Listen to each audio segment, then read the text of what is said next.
Project 2025, the new fascist playbook. So Project 2025 is something I've heard of, but I honestly don't know a lot about. All I know is basically what's in the title here. It's a plan to essentially place full unilateral control of the United States government in the hands of whomever is the next Republican president. I know it's funded by the Heritage Foundation and institutions like Toilet Paper USA, so this isn't exactly a fringe idea. This is a mainstream Republican idea. To the extent that specific people like Donald Trump or Ron DeSantis have talked about this, I'm not sure.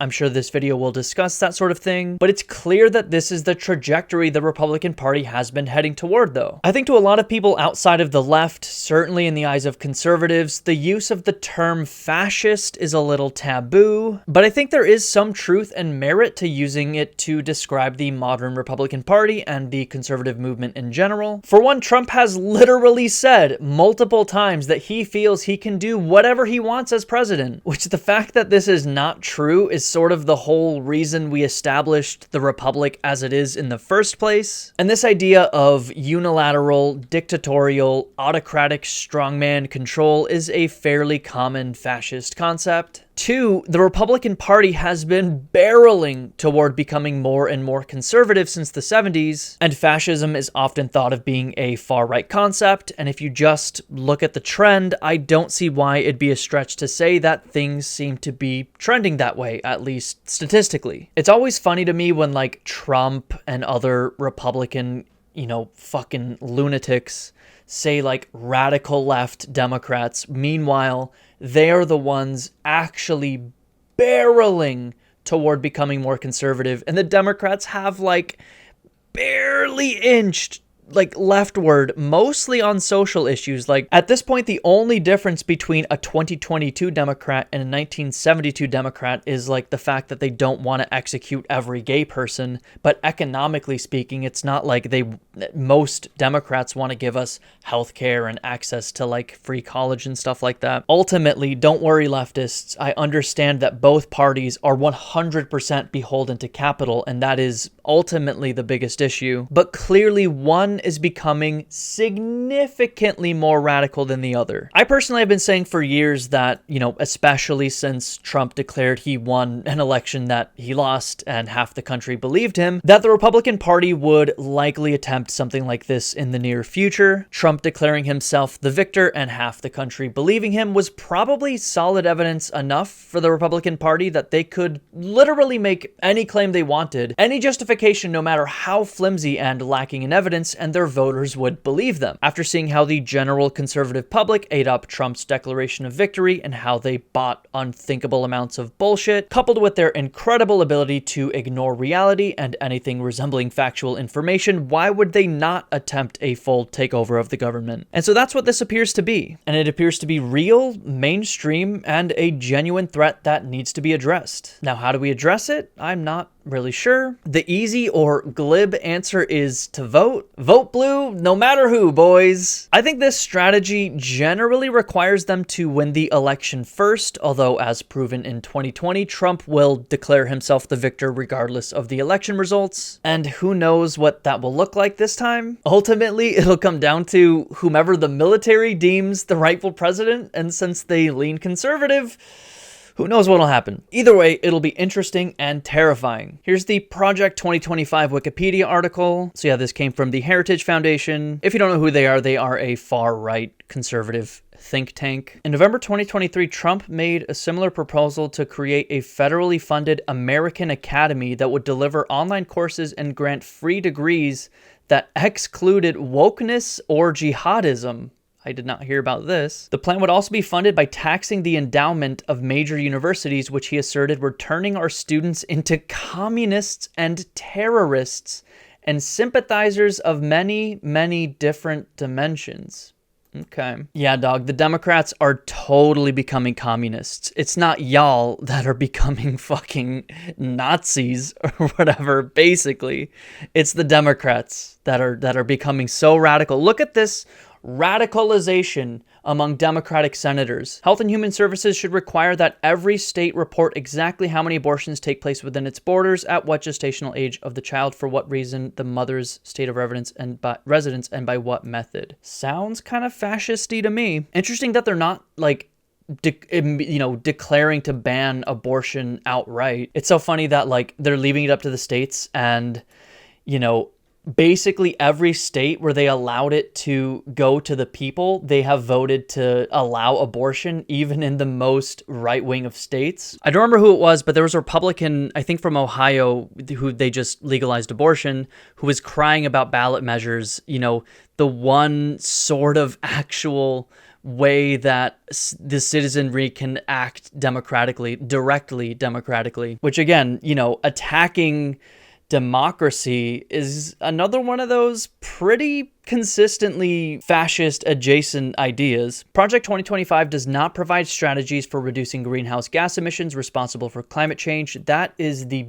biggest surprise of all fucking time. Here's the big one. Project 2025 seeks to place the entire executive branch of the United States federal government under direct presidential control, eliminating the independence of the Department of Justice, FCC, FTC, and other agencies. I'm sure that this is going to be the bulk of what Second Thought is going to discuss, so we will leave it up to him.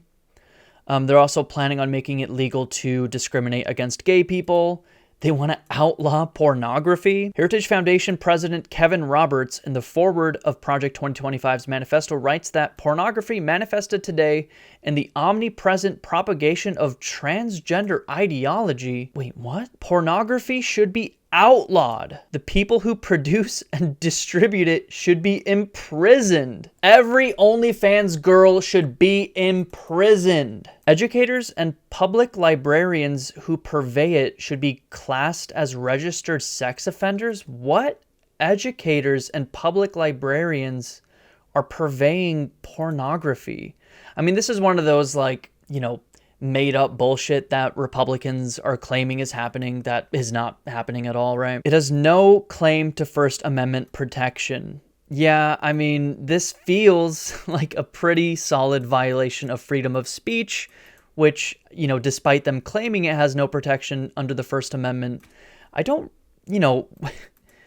it's still a violation of freedom of speech, whether it's violating the First Amendment to the United States Constitution or not.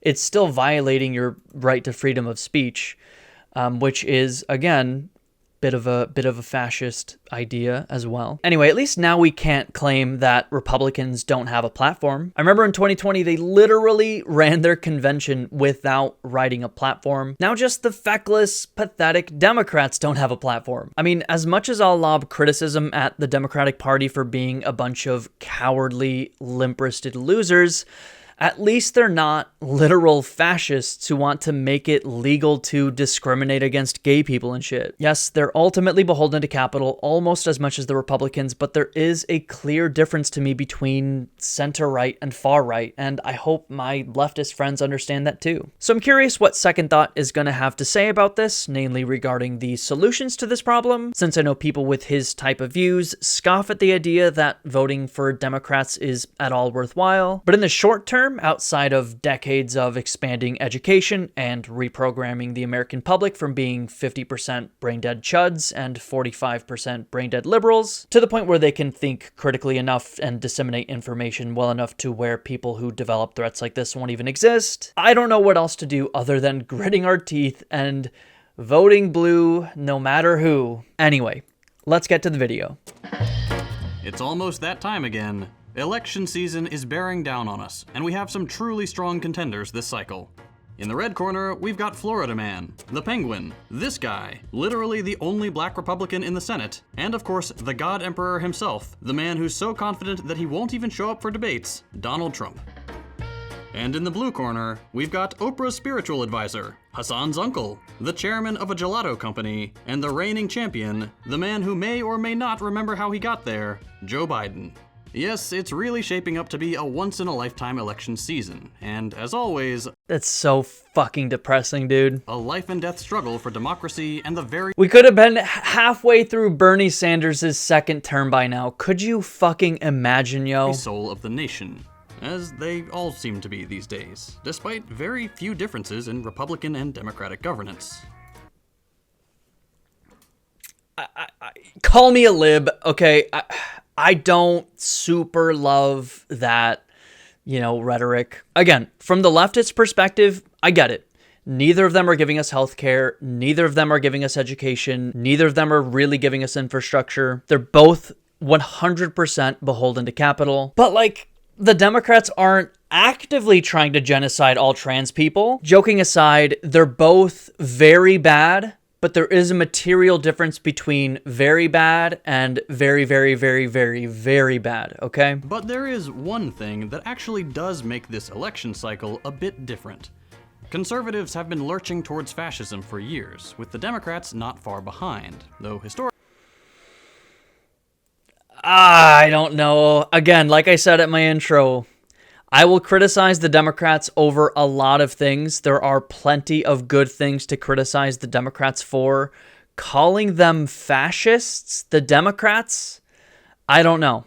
I know, leftists will say, scratch a liberal, a fascist bleeds, things like that. There are certain aspects to those arguments that I do see merit in, but generally speaking, I don't know. I criticize both sides 100%, but both sides are not the same. Again, how many analogies do I need to do? It's like the difference between getting shot in the head once and getting shot in the head 1,000 times, okay? Either way, you're most likely dead. Materially, maybe there's no difference, but one is clearly worse. And maybe you will survive that one single shot to the head, So I don't know. I'm not a both sides leftist. If that makes me not a leftist and makes me a liberal, I don't really care. Y'all know I don't like labels. Historically, they've been a little more subtle about it. But recently, the American right has dropped a hot new single, Project 2025. If you thought they were bad before, just wait till you get a load of this. In today's episode, we're taking a look at the new conservative plan to seize total control and what it means for the future of the country. Brace yourself. The Democrats will never, ever fucking attempt something like this. They are so far from something like this. They will never, ever do anything remotely similar to this. They will never attempt to seize power in this way. This is a far right playbook. The Democrats are not far right. Maybe they will have an ideological shift and go more right and do something like this someday, but this iteration of the Democratic Party, they would never, ever do anything like this. And again, fuck the Democrats. I don't like the Democrats. I really dislike them, okay? But to equate them like this, I don't agree with doing that. For one, there are some okay Democrats, right? Almost half the Democrats in, the House of Representatives are part of the Progressive Caucus. Only one senator in the Progressive Caucus. Can you guess who that is? Hint, it rhymes with Ernie Banders. Oh, there it is. I fucking love this man. Declare a ceasefire, Bernie. Otherwise, I fucking love this man. Pramila Jayapal, she's another very solid progressive from my neck of the woods. But my point is, there are some good people in the Democratic Party. Not to say all of these 100, people in the Progressive Caucus are all good, but there are some good people. There ain't no good people in the Republican Party. They are all fucking demons, right? The best conservatives in this country are the Democrats not in this caucus. So again, I don't agree with the idea that the Democrats have any fascist or fascist adjacent inclinations. I think that as much as I severely fucking hate the Democrats, that is not a good characterization of them, frankly. That is in any way, shape, or form useful or productive.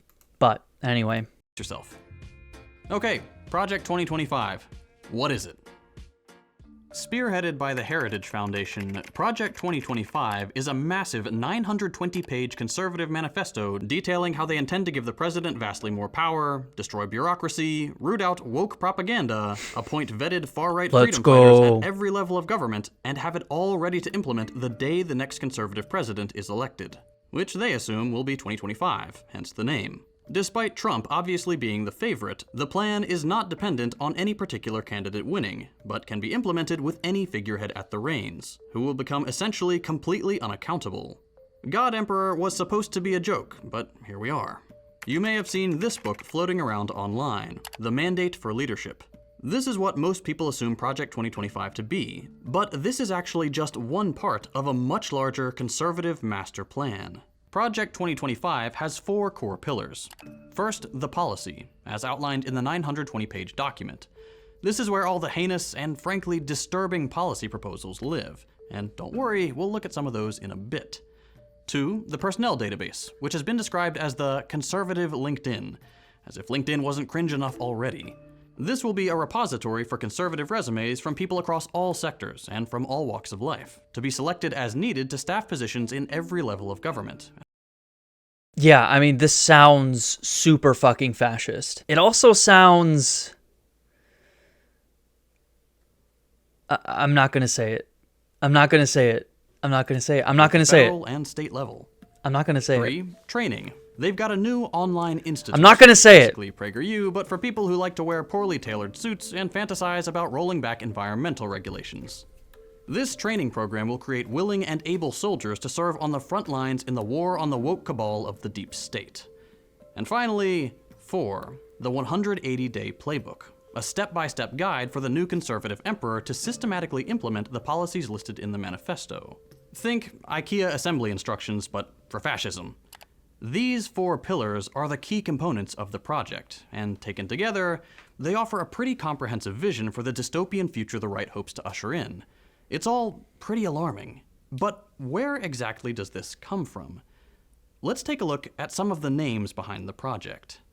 If you flip through the first pages of the PDF, because let's be honest, we're not about to give the Heritage Foundation $35, you'll find a list of far-right think tanks, advisory groups, and business and government figures who contributed to the project. Some of the names include Donald Devine, once called by the Washington Post Reagan's terrible swift sword of the civil service, for his eagerness to slash spending and fire people. Stephen Moore, the well-known conservative author and right-wing economist, with such credentials as working for the very legitimate FreedomWorks and serving as a Fox News contributor. And Peter Navarro, who is notable for being one of just 3 people who worked with Trump for the duration of his term without being fired. He's also a little bit obsessed with China. Why does bro look like a first draft of Joe Biden? Having written 3 truly awful books on the subject: The Coming China Wars, Death by China, and Crouching Tiger. The manifesto credits 35 total authors, as well as dozens of contributors, all with... Wait, was that Ben Carson? The manifesto credits 35 total authors. How did he wake up from his nap to write a fucking manifesto? As well as dozens of contributors, all with their credentials listed. It's about what you'd expect. A lot of people from the Heritage Foundation, some military goons, a smattering of former Trump officials, extremist economists, and a considerable number of people who have worked in climate, energy, immigration, and legal positions under conservative governments. What you won't see a lot of in the acknowledgements is religious credentials, which you'd think would be important given how much the document leans on Christian language. This should be your first indication that maybe the people who loudly proclaim their faith aren't really all that Christian, and they're just using it to win brownie points among their religious conservative audience. There's actually a lot of overlap here with the topic of our last video on Christian nationalism. These people use religious rhetoric, but a little bit of digging reveals that the God they pray to is not the God of the Bible, but a mythologized vision of America itself. Much like fascists throughout history have relied on a glorious false past to act as a North Star to guide them into the Promised Land, so too have American fascists wrapped themselves in comforting mythology, proving that what they are doing is not only just, but divinely inspired. When you have a higher power on your side, it's pretty easy to justify horrific acts. Okay, with the brains behind the project out of the way, let's get into the nitty-gritty. What exactly do these people want? What's their end goal?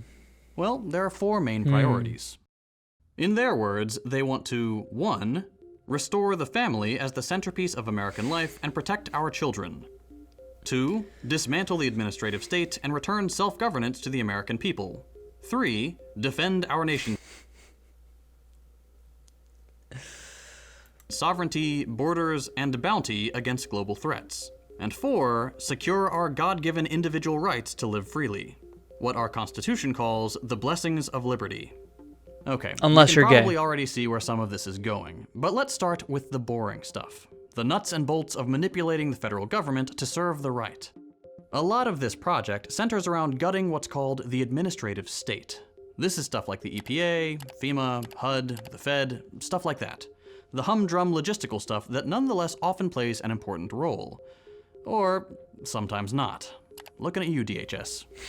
There's a lot of this stuff, so much so that it's often called the fourth branch of government, and it deals with the day-to-day operations of the country, everything from transportation to environmental regulations, food and water safety, and so on. Most of these agencies are created when a law is passed that makes people think, there really should be a group of people responsible for making sure food is safe for consumption, or whatever. The government slaps together an elite team of nerds, that is to say, subject matter experts, people who actually know what they're talking about, and there you go. Let's You've got the fucking FDA. go. The FDA then takes over the Love task of shit. enforcing whatever regulations they come up with in administrative courts. But this is all really boring. All you need to know is that a lot fewer people die because the FDA exists, and we have fewer polluted rivers and extinct species because the EPA exists. Fuck yeah. Conservatives don't really like rules in general, especially rules that protect the environment or poor people, so these agencies need to go. It's not good enough that the president can appoint the heads of these admin agencies. For example, Trump appointing a fossil fuel executive to head the EPA. No, conservatives want complete power over everyone in these agencies. Because right now, the subject matter experts at, say, the EPA are not beholden to politics. They just come to work and try to figure out how to protect snails. Or something. Much of the argument here centers around whether these agencies are constitutional. Conservatives like to claim that since the Constitution didn't explicitly say federal agencies like these were part of their master plan, they're government overreach and should be dismantled. Historically, federal courts have disagreed with this assessment, so... Fucking Constitution... Like, the way... fucking conservatives and liberals, a lot of Democrats obviously too, the way they treat the Constitution like it's this, divine document that, Jesus Christ himself literally shat out is fucking frustrating to me. Like, you simultaneously cannot scrutinize this document whatsoever, but also everyone and their grandmother can reinterpret this document in any way they personally want to. The worst of all being originalists, which is maybe the dumbest fucking thing in the fucking known universe. A constitutional originalist. Who gives a fuck what anyone 250 years ago thought was fucking right? Anyway. Until now, we can rest assured that our milk has been pasteurized and our water isn't contaminated with lead. Let's go. But here's the thing with the whole constitutionality argument. Who cares? Fuck yeah, dude. Exactly. Who the fuck cares? Oh my god. Yeah, I mean, I'm glad Second Thought is talking about this, because nothing frustrates me more than people who, like I said, treat the Constitution like it's this infallible, God-given document. One, it's been amended like 30 fucking times. So who gives a shit what exactly is in it or not in it? Not to say we shouldn't have some sort of, document describing laws and rights that people have, but the reverence we give it is completely bizarre and very cult-like to me. Anyway. Most countries around the world scrap their constitutions entirely when the people decide they're no longer relevant or they need to be overhauled. Only the United States has this weird reverence for the Constitution and the Founding Fathers. Part of that is due to the relatively short history of the country. The US has only really existed for a couple hundred years. When you look around the world and see some of your peer nations have a couple thousand years of history, you might feel the need to mythologize your past just a little bit to make your nation seem special. The Founding Fathers have been elevated to godlike status, especially among conservatives. But the truth is, they were a bunch of frat boys. Okay, not all of them. Ben Franklin was 70 and Washington was 44. But a lot of them, dear viewer, are younger than you are right now. Alexander Hamilton, the one with the annoying fan club, he was 21, and he wasn't even the youngest. Anyway, the point is, when you look at historical events without the rose tint of mythology, you see a bunch of normal people just kind of making it up as they go along. It's normal that things change over the centuries. What's considered constitutional should reflect the values and norms of the time. Let's that little go. Tangent aside, let's get back to the goals of Project 2025. Good shit there. We talked about the boring stuff, wanting to gut the administrative state, but what else is in there? It's 920 pages after all, they've got to have some other ideas. Well, a lot of it is what you might expect. As Trump stated on numerous occasions, they want to kick the cultural Marxists out of the Department of Education, demolish the deep state, and combat woke ideology at all levels of government. They plan to do this by making extensive use of Schedule F, a piece of legislation established at the federal level by Trump, which allows the president to fire federal government officials at will. I think Joe Biden rescinded this? I might be thinking of something else. Presumably for not sufficiently bending the knee. The project calls for an executive branch with essentially unchecked power, making the president basically unaccountable to Congress. They want to dismantle the liberal system to build one more favorable to conservatives. That means scrapping environmental protections, moving away from globalism, punishing corporations for DEI language, which is funny because it sounds like they actually think these corporations genuinely believe their DEI statements. They want to escalate tensions with China by ending economic engagement entirely, crack down on immigration, criminalize LGBT expression. They claim that any talk of gender, gender identity, and so on is pornography and should be banned, and has no First Amendment protections. They want to scrap labor discrimination policies. Quote, maintain a biblically based, social science reinforced definition of family, meaning scrap protections for same-sex marriage. And plan to, quote, secure our God-given individual rights to live freely, unless, of course, you're one of the aforementioned groups they intend to criminalize out of existence. In that vein, to touch very briefly on their views on pornography, if you read the text, they basically just mean any discussion of gender, abortion, or any identity other than straight and cisgender. They want all instances of this kind of language stripped from society. While it's a little cliche to compare the conservatives to Nazis, you know what books were the first to be burned? Which institutions were the first to be shuttered? Books on gender and sexuality, and institutions that studied these topics. That is true. Like he said, it's cliche, but at a certain point, you can only give off so many fucking Hitler particles, yo. But, okay, we know elected conservatives are like one step removed from outright fascism at this point. But how are they justifying this? Yes, we all know they just forced this stuff through if they could. But at least for now, they still have to play by the rules of Western liberalism. So the key to their plan is to lean on unitary executive theory, which dates back to the devil himself, Ronald Reagan. In a nutshell, this political theory suggests that maybe having 3 separate but equal branches of government isn't a good idea, and that instead the executive branch should dominate the relationship. Reagan's team came up with this notion to help facilitate deregulation, and it kind of just stuck. Every president since Reagan has made use of this theory to wield just a little bit more power than they probably should have. Bush Jr. justifying his invasion of Iraq, Obama justifying widespread US deployment overseas, Trump's Muslim ban, and so on. Now, the Project 2025 ghouls want to make sure— Where's the Brandon example? How has Brandon exercised this power? the president has essentially unchecked power, that Congress cannot prevent the president from doing what they want to do, however heinous their pet projects may be. There's a whole conversation about unitary executive theory in government circles. People are writing books about it and having very important conversations with very smart people. And you know what? That's what makes this so scary. The Republicans talk a big game about destroying cultural Marxism or waging war on woke, but that's just bluster. When they start coming up with justifications within the liberal framework, the Democrats will cave like they always do. Every single time. Yeah, I can't deny that, honestly. Like I said, the Democrats are so fucking feckless that if the Republicans wanted to do this, they will let them do it. There is no doubt in my mind about that. We see them play ball with the far right. They cede a little more ground each time. Yeah, it's true. Then you get He's a speaking the president truth like there. Biden, who just straight up accelerates the process My by king. speeding up border wall construction, approving a record number of oil drilling permits, and then when he inevitably loses because everyone is upset with him, the Project 2025 people swoop in and the Democrats just go along with it because it's technically legal. Not to do it again, but most fascists throughout history have come into power through technically legal means. True. And then they change what's legal so you can't get them out again.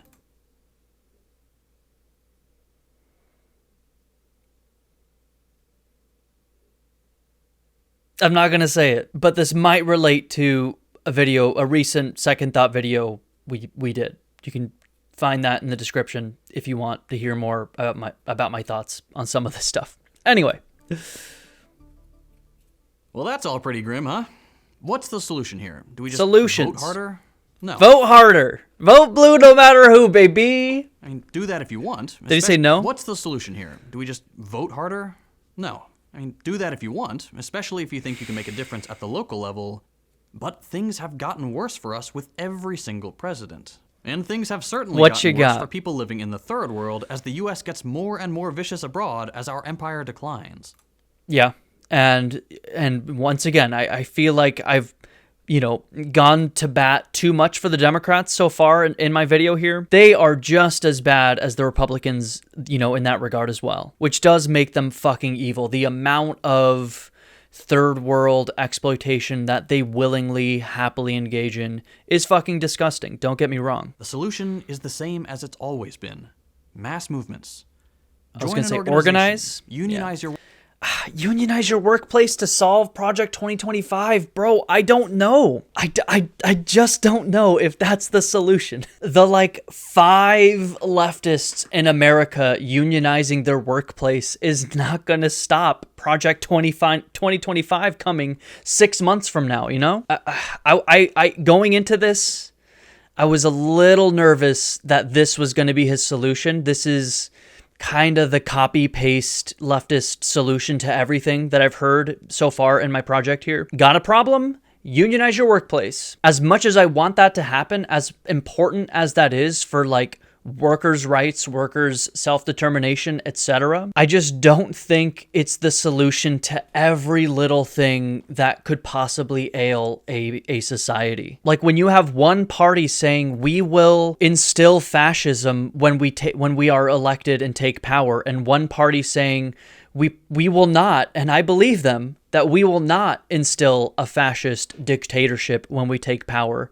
You should, while you still can, vote for the party saying we will not instill the fascist dictatorship. I could go organize the workplace I work in right now. We are all unionized. We all have better hours, better pay, and Project 2025 will still happen, and we are all still fucked. So I was hoping he would present a better answer than just organize your workplace, and I was hoping he would present a better answer than vote blue no matter who, because I don't like that answer either. Honestly, I don't.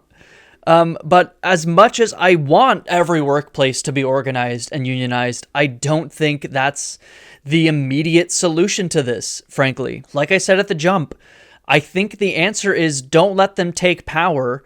Hopefully the Democrats will make education better and freer, and 50 to 100 years from now, we will be slightly smarter and won't allow people like this just won't exist when more people are able to think critically, more people are able to disseminate information better. This type of threat just won't be possible anymore. We don't need to even ban the information. People will just be smart enough to sniff it out. So I don't know.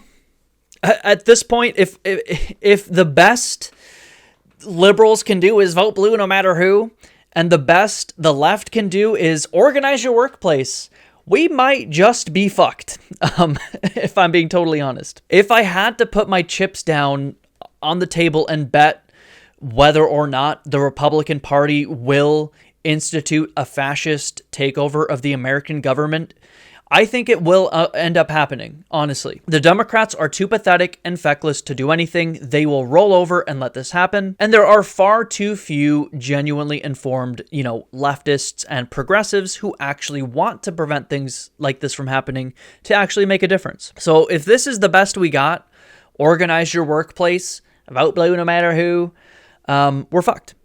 Workplace. Learn to defend yourself and your community from fascist vigilante violence.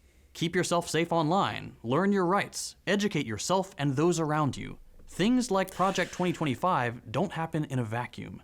There is an economic base to these developments. Dog, we got 12 months to figure this shit out. What? I don't know. I don't know what Second Thought is going to say in November of 2024 when the choice is literal fascist dictatorship on the way, or the Democrats. To me, the answer is easy. And to me, the answer, unfortunately, is not organize your workplace. It's Vote blue no matter who. Fuck! Developments. The US is losing ground on the world stage, and will soon be superseded by China as the dominant economic power. Domestically, the average worker is worse off now than in living memory. We can't afford the skyrocketing cost of housing, food, healthcare, utilities. Everything is going up, except wages. We have no mandated paid sick leave or parental leave. We have no benefits, no labor protections, no chance for advancement as more and more companies move to the gig model of employment. I don't, it seems like a bit of a tangent, but it's like, dude, you think that will be better under like fascist conservative control? With the Democrats, you know, they're the status quo guys. They are 2 steps forward, 2 steps back. The Republicans, they're fucking 18 steps back. Neither are good, both are bad, but there is a difference, okay? These are structural problems caused by the very nature of capitalism.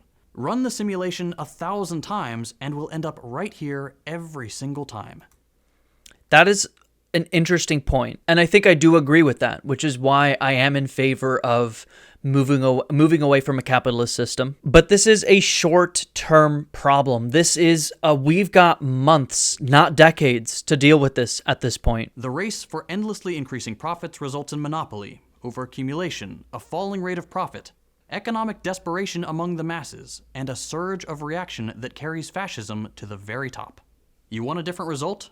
Break the machine that powers these societal evils. If capitalism is allowed to survive, we will not. Agreed. But ultimately, you're still going to need to convince people of this fact, and we don't have enough time, in my opinion.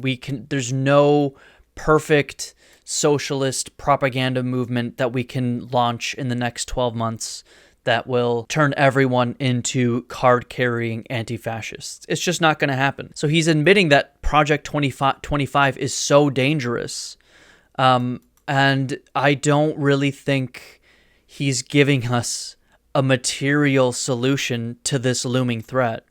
Of course, to beat the next Project 2025, yeah, ultimately, I do agree generally with the leftist idea that organizing a workplace is hugely important to preventing stuff like this from cropping up. But I ultimately think it's one side of a coin where the other side is education, creating an educated populace. This is why fascists and conservatives in general are so against education. I've said it before, but education is the sponge that cleans conservative and fascist ideology away. When you're learning, you're not just learning the raw information, you're learning how to learn. That's why like people who disparage college really frustrate me. Like, I don't care what you're learning in college, and I will criticize college all the fucking time. I don't think college is necessary to becoming a smart person or a good information disseminator or whatever. But most colleges are pretty solid, at least in terms of teaching you how to learn. That's ultimately what I care about more. I care more about that than what your degree is,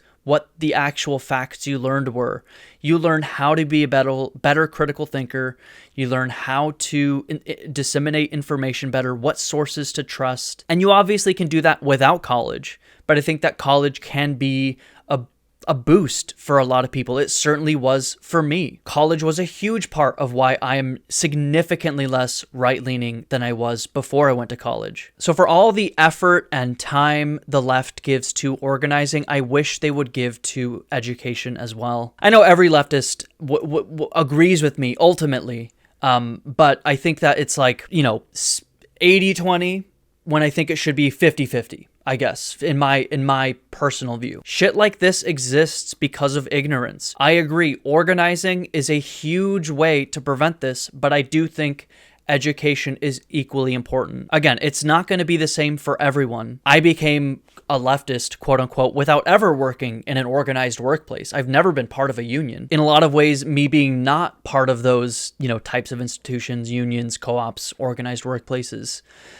in some ways radicalized me to being more open to these ideas, because I can recognize how fucked up and broken, the capitalist mode of, running a business is. But anyway, I think I'm just ranting and going on a tangent. Oh, that was it?